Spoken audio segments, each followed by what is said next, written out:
Mesdames et messieurs, l'heure est grave. L'heure est grave, comme vous le voyez, c'est la première fois que vous voyez mon visage sur cette chaîne. De toute façon, je vous l'ai déjà dit, si vous voulez voir mon visage de manière plus régulière, il faut aller sur mon autre chaîne, la chaîne où je poste une vidéo tous les 3-4 mois. Bien évidemment, sinon c'est pas drôle. Si aujourd'hui je vous fais cette vidéo en solo, en perso, ce n'est pas simplement pour vous raconter ma vie, c'est simplement pour vous annoncer une triste nouvelle. C'est la fin de notre duo. Oh merde! Oh c'est con ça! La première vidéo, c'était il y a 2 mois qu'on a fait notre première vidéo, donc c'était on faisait des vidéos Minecraft. Là, on s'était engagé pour une deuxième série de vidéos qui était donc des vidéos de type on était sur 2 îles et on devait faire un maximum de stuff et ensuite on devait se fight. Vous voyez un peu le délire. Le problème étant que Tiffany et moi, on a coupé les ponts. C'est pas vrai, c'est pas vrai, c'est pas vrai. Mais il est con lui! C'est pas vrai, je touche du bois. Je touche beaucoup de bois. Non, si aujourd'hui elle n'est pas là, ce n'est pas simplement pour me casser les couilles. Non, Tiffany a eu un empêchement, elle n'a pas pu tourner. Voilà. Pour attendre la prochaine vidéo avec elle, je vous propose cette petite critique. Bon, on va parler de cette série que j'ai découverte il y a une semaine. Alors, je l'ai pas découverte il y a une semaine. Je l'ai découverte il y a 1 an, voire 2. Mais j'avais vu simplement des TikTok. Vous savez ce que c'est? J'avais vu des extraits passer sur TikTok et je me suis dit, ça m'est pas venu, ça m'est pas resté dans l'esprit. J'avais vu quelques edits assez sympatoches, mais je m'étais pas renseigné. Et c'est la semaine dernière, je ne sais pas ce qui s'est passé. J'ai dû retomber sur peut-être une edit sur Jax et Pomme. Si, c'était, je m'en souviens, c'était très. Attendez, on va aller sur TikTok. TikTok, voilà. Edit Pomme et Jax, c'était. Je ne sais plus. Mais c'était une edit TikTok sur laquelle on voyait. C'était dans l'épisode 6, vous savez, où ils font un espèce un RP où ils font des équipes de 2. Voilà, c'est cet épisode-là. C'est pas cette edit, mais voilà. Et à la fin, on a une conversation un petit peu douloureuse, j'allais dire malaisante, mais pas du tout, non. Une conversation douloureuse entre Jax et Pomni, parce que on le sait, et on l'a su, et on a tous compris, que Pomni s'est attachée à Jax, qu'elle le considère comme un ami. On sait très bien que c'est la même chose pour Jax, c'est réciproque. Sauf que bon, je ne vais pas spoiler, même si l'épisode est sorti il y a quand même... il est sorti au cinéma il y a 2-3 semaines. Il y a 3 semaines et qu'il est sorti sur YouTube il y a une semaine. Donc voilà, moi je l'ai vu sur Netflix. J'avais marqué le nom de la série sur Google, hop, et moi je suis tombé sur Netflix. J'ai vu qu'il était sur Netflix. Je lui dis, allez, c'est parti. Donc bon, j'aimerais un petit peu en parler de cette série qui est, je trouve, très très intéressante. En tout point, je trouve que c'est une série c'est une de mes séries, bref, voilà, je pense que ça va peut-être durer 3 semaines, 1 mois, on verra. Mais pour moi, c'est devenu ma série, bref. Alors, je dis pas avoir des goûts de roi, attention. Mais maintenant, on peut se demander pourquoi est-ce que j'estime que c'est devenu ma série du moment. Je suis pas un grand consommateur de séries de base. Parce que tout ce qui touche aux histoires longues, même les histoires longues comme ça, parce que bon, on a 2 types de séries. Les séries qui ont des épisodes indépendants, c'est-à-dire que on suit à chaque fois une histoire différente, ou alors on a des séries pareilles qui ont la même forme à chaque épisode, ou alors c'est tous les épisodes sont en lien, donc c'est une seule et grosse histoire. Bref, moi j'avoue, c'est peut-être pas mon concept préféré, parce que j'aime souvent quand les histoires sont courtes et concises. Même si aujourd'hui on fait face à des films qui font des fois entre 2 et 3 heures. Bon, ça c'est un autre débat, qui est aussi intéressant mais qui n'est pas le sujet. J'ai aimé cette série déjà parce qu'elle est courte. Est-ce que j'aurais regardé cette série si elle avait été aussi longue? Si elle avait été étalée sur 3, 4, 5 saisons? Peut-être, je sais pas. Mais je trouve qu'elle ne fait qu'une saison de 9 épisodes et je trouve que ça suffit largement. L'histoire est concise, t'as le temps de découvrir l'univers, ce qui est pas facile, même si le premier épisode, je trouve qu'il est un petit peu laborieux. Il est un peu laborieux parce que tu sais pas où tu es, tu comprends pas ce que tu observes, les prénoms ça n'a pas de sens. C'est pas que ça n'a pas de sens, c'est que c'est pas des prénoms communs. Moi, je n'avais jamais entendu des prénoms comme Pomni, Jax, Gangle, Kane. Kane encore, oui. Aux États-Unis, je pense que c'est un prénom qu'on peut retrouver, mais j'ai plus le nom des autres. J'ai regardé 2 fois la saison, 2 fois la série, j'ai oublié tous les prénoms. C'est merveilleux. Mais voilà. Ensuite, on arrive à bien installer, à installer l'univers, les relations entre les personnages. Tu les comprends, mais ça se développe tout au long de la série. Donc au début, tu te dis, eux, ils s'aiment bien, eux, ils s'aiment moins. En fait, c'est plus compliqué que ça. C'est intéressant. Je trouve que ce qui est intéressant dans cette série, c'est surtout les relations entre les personnages qui est complexe. En fait, toutes ces personnes se recherchent leur identité. C'est vraiment une série axée sur l'identité. La base de cette série, c'était essentiellement tout ce qui concernait l'identité de genre, ce qui est un sujet d'actualité. Un sujet qui est, selon moi, qui est compliqué à aborder. Parce qu'il faut bien le faire. Il faut pas que ça soit maladroit. Et excusez-moi, mais cette série, elle le fait d'une façon, mais qui est esquisse. Parce que tu t'en rends pas forcément compte. Tu te questionnes, en fait, sans tellement t'en rendre compte. Parce que c'est vrai que tu peux voir beaucoup de personnes dire ouais, c'est n'importe quoi. C'est des conneries de se demander si on est tel truc ou tel truc. Est-ce que c'est une connerie? Non, je pense pas. Hein, voilà, je pense pas forcément. Mais plus que ça, c'est une série qui parle également de manière un peu plus explicite aussi de la communication. Dire t'as aucune communication, je veux dire, chaque personnage communique de façon différente. On a Jax qui utilise le sarcasme, au mieux, au pire, les moqueries pour communiquer ses émotions. On comprend à la fin de la série que c'était un mec qui était torturé de l'intérieur. Alors, on parlera de l'épisode 9 à la fin, et je donnerai mon avis, parce que c'est vrai que ça fait quand même pas mal débat. C'est vrai que c'est une série qui a fait... l'épisode final a fait beaucoup débat, parce que c'est sûr que à la fois les fans ont adoré, parce que c'est censé être le climax, c'est le dernier épisode. On est...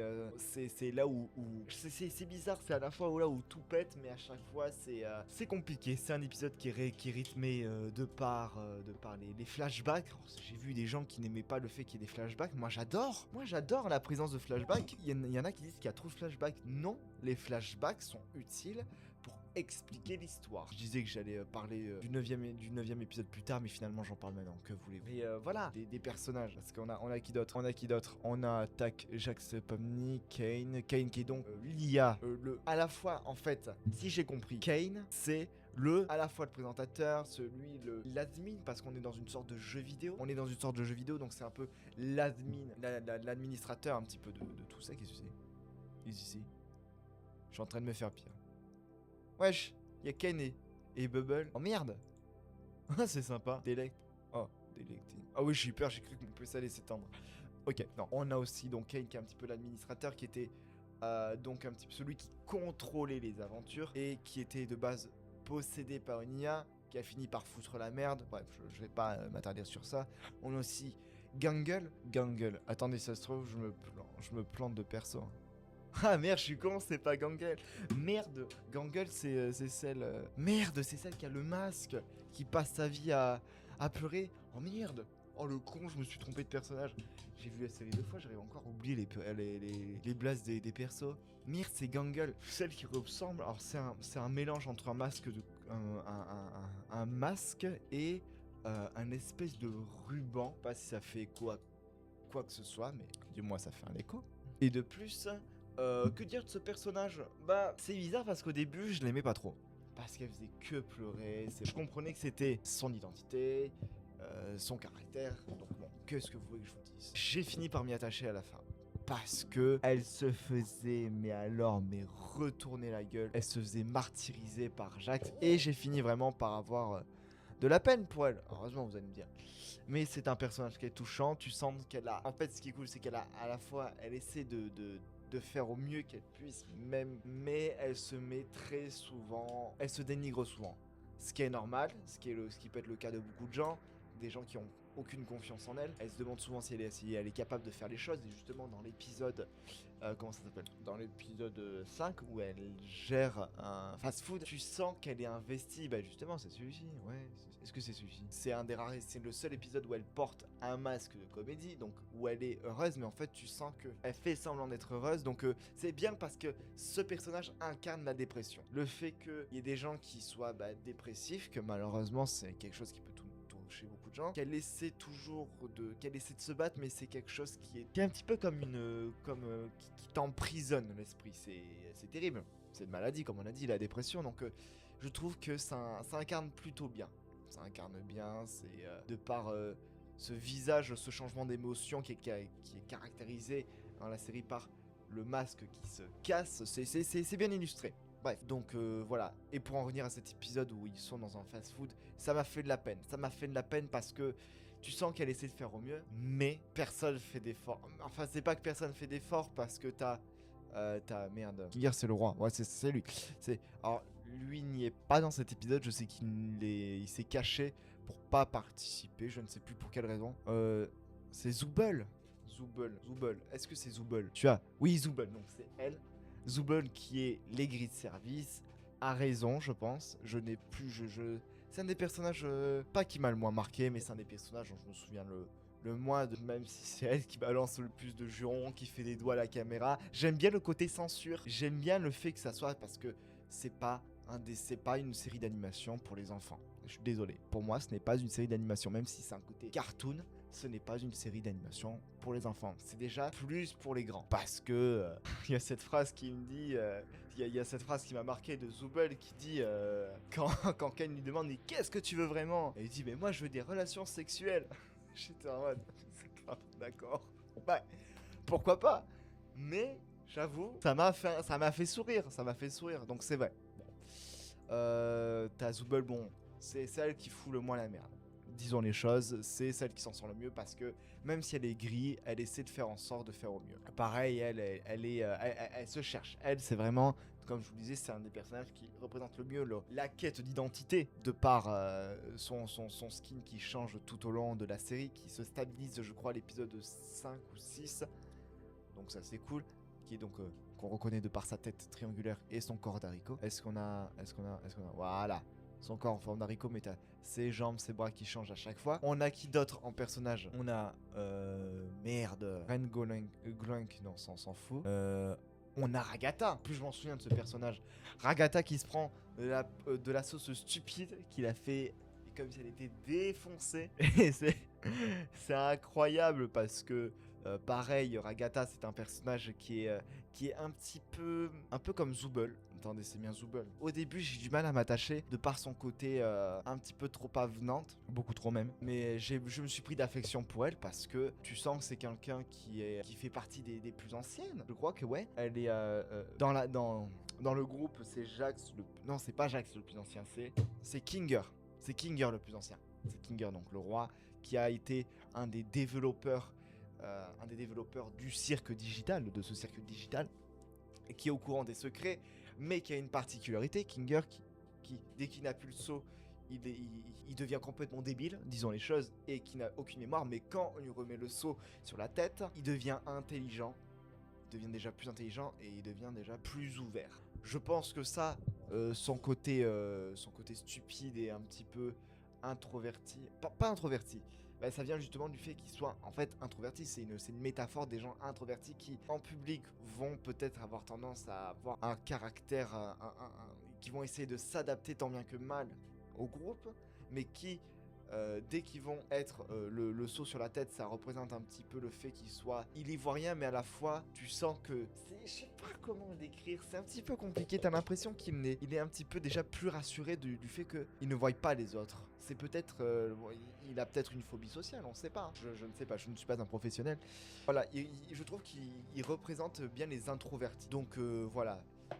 Pour revenir ensuite, on a Pomni dans cet épisode qui est omnibulé par le Penji, le requin orange. Je sais pas pourquoi est-ce qu'ils disent moche, là ils disent moche, mais moi je le trouve assez beau. Pour rappel, dans l'épisode 2, ils étaient devenus amis avec Pomni.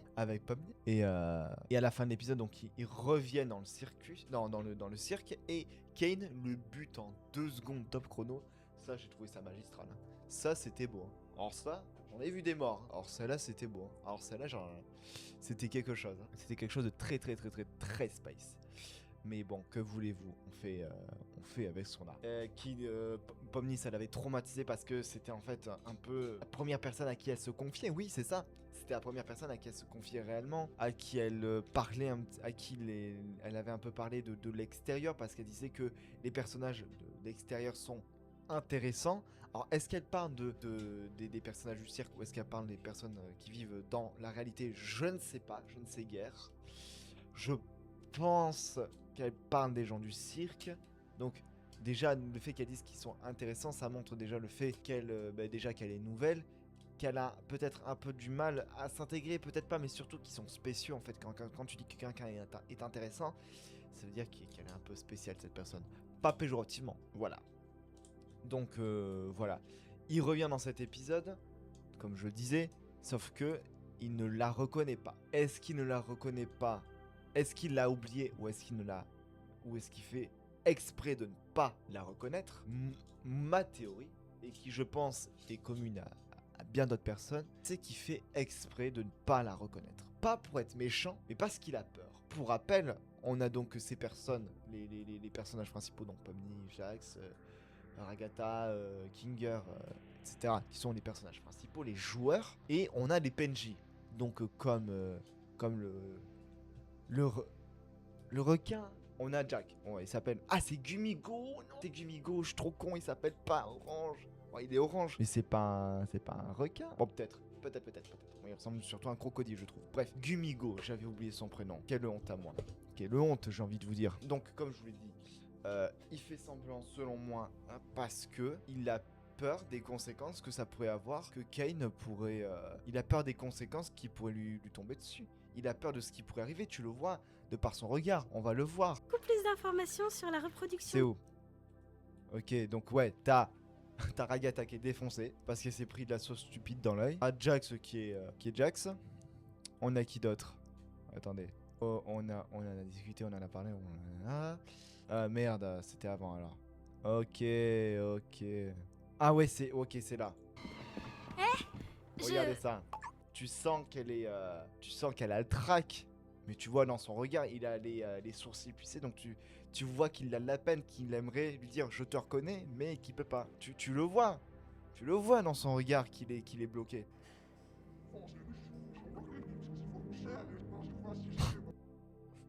Ça c'est beau, ça c'est drôle. Ça, moi je trouve que les arrière-plans dans The Amazing Digital Circus, t'as pas des easter eggs, mais t'as des petites vannes, des petits trucs, des petits éléments sympas, pas importants en soi, mais t'as des éléments assez comiques des fois qui sont glissés, qui sont très sympas, je trouve. Je voulais... juste... Bonne journée, mademoiselle. Voilà, tu sens qu'il est bloqué par quelque chose, probablement Kain, je pense. Donc voilà, ça me fait un peu chier pour ça. Et ensuite, on a qui d'autre? Bah, on a discuté tout ça. Donc, c'est vrai que Pomni qui était un peu omnibulé par Gumigo. Jax qui en avait absolument rien à foutre. C'est fou. Qui a même, ça vient bien évidemment de là, le fameux même. Oh mon dieu, j'ai mis, sans faire exprès, j'ai mis Ragata dans la friteuse. Et ton N+2. Je crois que... Non, que c'est réglé, mettons-nous au travail. Oh non! Je crois que j'ai attrapé Ragata et que je l'ai fait tomber dans la friteuse. Oh non, non, non, non, non, non. Oh, gna. J'avoue, j'aime bien. La VF est bien, je suis désolé. Je suis pas un pro VF de base. J'écoute plus en VO. Et je me suis laissé emporter. Je sais pas. Bref. Après, j'ai écouté la VF et la VO. Et les deux sont très bien. J'en ai rien à foutre. Bref, là n'est pas le sujet. Donc voilà, c'est notamment là qu'on a ce mème assez comique. Donc bon, on a tous ces personnages qui n'en ont soit rien à foutre, soit qui sont distraits par autre chose. Et t'as Gangle qui malheureusement a fait ce qu'elle peut en tant que manager, qui s'en sort pas trop mal. Et qui à la fin vraiment se fait renverser par un camion. Ça c'était beau, ça c'était drôle. Et c'est marrant parce qu'à la fin, ils font le bilan annuel je crois. Même si ça s'est fait que sur une journée. Alors, est-ce que ça s'est fait sur une journée ou vraiment sur un an? Parce qu'on a deux éléments. Moi, c'est ma théorie. Il nous dit à la fin... tac. Voilà. Allons-y! Finissons-en avec cet entretien annuel d'évaluation. Entretien annuel d'évaluation. Voilà. Donc, la question, c'est déjà, est-ce que ça a vraiment duré qu'une journée? Ou est-ce que ça a duré vraiment un an? Parce que, certes, il nous dit bilan annuel. Bilan annuel, est-ce qu'ils sont là depuis un an? En parlant du premier épisode, sachant qu'on a, je crois, En résumé, bon vol. le tableau, on a que des photos qui ont été prises donc dans le fast-food. Tiens, se ployer Non, c'est... de... Aussi con que te souhaite. Excellente journée. Ouais, ils ont tous été pris le même jour. Bah, Kinger qui fait du rodéo, d'accord, pourquoi pas, j'ai envie de dire. Donc ils sont tous c'est masterclass. Ça me fait rire, c'est de l'humour de merde, mais moi ça me fait sourire. J'aime bien les têtes comme ça, j'avoue. Je me laisse emporter peut-être pour rien. Ensuite, donc voilà, ça fait un peu de peine pour elle. Elle a fait ce qu'elle a pu. Et donc à la fin, il nous dit qu'elle est devenue complètement folle. Comme on l'a vu, elle s'est faite renverser par un camion. Et ça, c'est banger. Ne faites pas dans la vraie vie.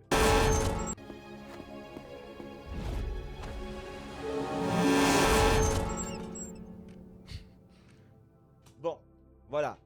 Tu sens que... Et en fait, quand Kane lui demande est-ce que elle souhaite rejeter la faute sur ses employés, elle dit non. Elle en prend toute la responsabilité. Et ce qui est cool, parce que c'est vrai qu'on est dans un monde où je dis pas que les managers sont des ordures, mais t'en as qui se gêneraient pas de rejeter tous leurs problèmes sur les autres et qui se remettraient pas en question. Bref, j'en ai fini pour cet épisode. Je ne vais pas faire un détail de chaque épisode parce que bon, la vidéo durait 1h30 et si la vidéo dure 1h30, c'est dire que je dois avoir normalement 3 heures de rush et j'ai pas envie. En soi, on est déjà à 36 minutes. On est déjà à 36 minutes de rush. La vidéo doit sortir demain. On est le 30, elle sort le 1er. On est quel jour aujourd'hui? Oh, mercredi, d'accord, c'est demain. Ah, on est que 1er demain. Tout va bien. J'ai eu peur pendant une seconde. Bref, donc comme je vous le disais, voilà, c'est un peu un épisode qui m'a fait de la peine pour Gangle. Et c'est là vraiment où j'ai commencé à m'attacher à ce perso. Bon, parlons de la suite. On va un peu plus se concentrer sur Jax et Pomni. Bien que les autres ont un lore intéressant, un peu moins développé parce que c'est un peu moins la question, c'est surtout Jax. En fait, on s'intéresse surtout à Jax parce que c'est le personnage principal en soi. C'est un peu le perso principal. Parce que, je vais vous dire pourquoi est-ce que je pense qu'il n'y aurait pas de deuxième saison. Je vais spoiler, donc vous quittez la vidéo si vous n'avez pas aimé et que vous ne voulez pas vous faire spoiler. À la fin, à l'épisode 9, Jax se fait corrompre. Alors, pour moi, c'est une métaphore du suicide. Pour moi, il est décédé. C'est pas une vanne, je pense qu'il a vraiment pété un câble, qu'il a mis fin à ses jours. Et pour métaphoriser ça, pour faire une métaphore douce, entre guillemets, et ben ils sont corrompus. D'ailleurs, un élément qui pour moi me conforte dans ce choix, c'est le fait que dans le premier épisode, on est Kofmo qui a été corrompu, et ils font une cérémonie de funérailles. Je sais pas s'il dit funérailles forcément, mais ils font des funérailles pour Kofmo. Et ils le présentent comme étant en fait un peu une cérémonie d'adieu, comme un enterrement. Donc c'est vraiment ça qui pour moi me dit que en fait ils sont corrompus, en fait ils sont morts. Et quand on les voit quand ils sont métamorphosés, pour moi, on n'aura pas d'image mais c'est pas grave. Pour moi c'est vraiment une métaphore du suicide. Pour moi c'est ça. Peut-être que c'est pas ça. C'est ma take, c'est ma théorie. Je ne suis sûr de rien. Je suis absolument pas sûr de ce que j'avance, mais c'est mon avis. Et voilà, c'est intéressant. Je pense que on va passer parce que il y a eu un épisode qui est un peu bâtard. C'est l'épisode 7 dans lequel on a le personnage, je sais plus comment il s'appelle, ce mannequin. Merde. Mannequin là en bois. Mannequin en bois? Non, attends. Ouais, lui. Le PNJ. PNJ mannequin, ouais. Qui fait des faux espoirs en leur disant il y a une sortie. Et qu'en fait, c'était un piège. Et ben, je peux vous garantir que j'ai été vert. J'ai été vert de voir ça. J'étais en mode, il y avait peut-être un monde où ils allaient sortir. Oh, j'étais déçu. Alors là, je l'ai senti passer. Bref, revenons-en aux faits. On a cet épisode qui est intéressant. Ensuite, on a épisode 8 dans lequel Kane, ils font disparaître Kane. Comme ça, il disparaît. Alors, pas comme ça en claquant des doigts. C'est Kinger qui l'efface des dossiers. En fait, on se rend compte que dans l'épisode 9, Kane n'a pas été supprimé totalement. Il a été renvoyé dans ce qu'ils appellent le vide, je crois. Et en fait, c'est là où cette remise en question est montrée, est déterminée, est expliquée par l'émancipation du personnage de Kane qui était en fait sous le contrôle de l'IA. L'IA créée par Scratch. Et c'est intéressant parce que Scratch, c'est en fait un clin d'œil au logiciel de code Scratch pour aller chercher loin. Mais c'est sympa que ça soit le nom de l'IA. En fait, c'est pas le nom de... Je sais pas si c'est le nom de l'IA, c'est le nom en fait du personnage principal, donc sous forme de chien, qui a avec Kinger qui a créé cet univers. Kinger qui était pas méchant en soi, pas un imposteur, c'était plus un peu une victime dans le sens où il s'est fait aspirer par ça. Moi, il n'y a jamais eu d'intention mauvaise puisque c'était un des programmateurs. Mais par contre, Scratch, c'était déjà plus compliqué parce qu'il a mis une IA qui a complètement... Je suis en train de voir, mais ça, c'est bizarre ça. Oh là, j'avais pas vu. Voilà, Scratch qui avait déjà des idées un petit peu plus... un peu plus malveillantes, qui avait, voilà, cette envie de dominer, de contrôler joueurs grâce à l'IA. Donc Kane a réussi à s'émanciper de cette IA. Et en fait, il a fait un geste qui est très beau, je trouve. C'est de me donner des nouvelles de chaque personnage dans la vraie vie. Parce que donc chaque personnage, Pomni, voilà, toute la bande sont en réalité des personnages de jeu et qui ont des joueurs qui ont été abandonnés. Alors, est-ce qu'ils apparaissent là à partir du moment où ils sont abandonnés? Parce qu'il me semble qu'en fait, de ce que j'ai compris, ça va être vague. En fait, c'est la mémoire des personnages qui a été introduit dans le jeu. Et juste... Alors, c'est vague ce que je vous dis. Hein.